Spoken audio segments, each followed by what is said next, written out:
Siz əgər zəlzələ olduğu təqdirdə Novostroykada və ya hər hansı bir hündür mərtəbələrdə yaşayacaqsınızsa, təbii ki, onlar hamısı dağılası deyil ki, kimlərsə dağılıb bir hadisə başına gəlsə, dünyada gedən proseslərdən gedir bu, Türkiyədə də hər yerdə olubdur. Əgər Novostroykada kiminsə binaları yıxılırsa, orada qəza törənirsə, ölürsə və ya hər hansı bir şey olursa və ya olmayan binadakiler de deyir ki, biz Allah saxladı. Yəni bu hər şey Allahın əlində demək. Yəni yıxılmış, ölmüş binalarda olanlar saxlamadı. Hansı ki o ölənləri Allahın qisməti beləymiş mi deyəcəksinizmi?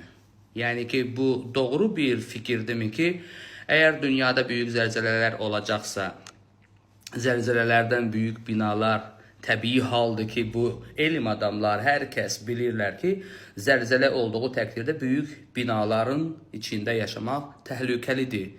Və bizi Allah qoruyar deyə yaşayan insanlar, kimlərsə orada qorumasa, deyəcək ki, Allah qorumadı. Kimlərin ki, binaya bir şey olmadı, qoruyacaqsa, o qalanlar dedi ki, hə, görürsünüz, Allah qoruyanda qoruyur. Bizə qorumayıb nəsə olanlara nə olacaq? Və o barədə kim danışacaq? Deyəcəksiniz ki, Allah mı qorumadı?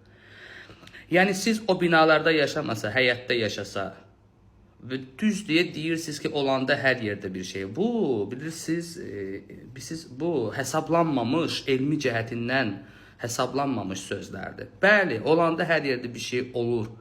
Amma zəlzələlər dünya üzərində olacaqsa böyük və buna doğru gedirsə, yer kürəsində hal-hazırda gedən proseslərdən son zamanlar artıq bir çox kanallarda xəbər verir ki, hansısa bir yad cisim planetlər yaxınlaşır və ya hər hansı bir nəsə, kosmik nəsə bizə yaxınlaşır və bu sayırda NASA'dan, oradan, buradan son bu aylar, illər çox getdikcə xəbərdarlıq edirlər ki, nəsə yaxınlaşır deyə.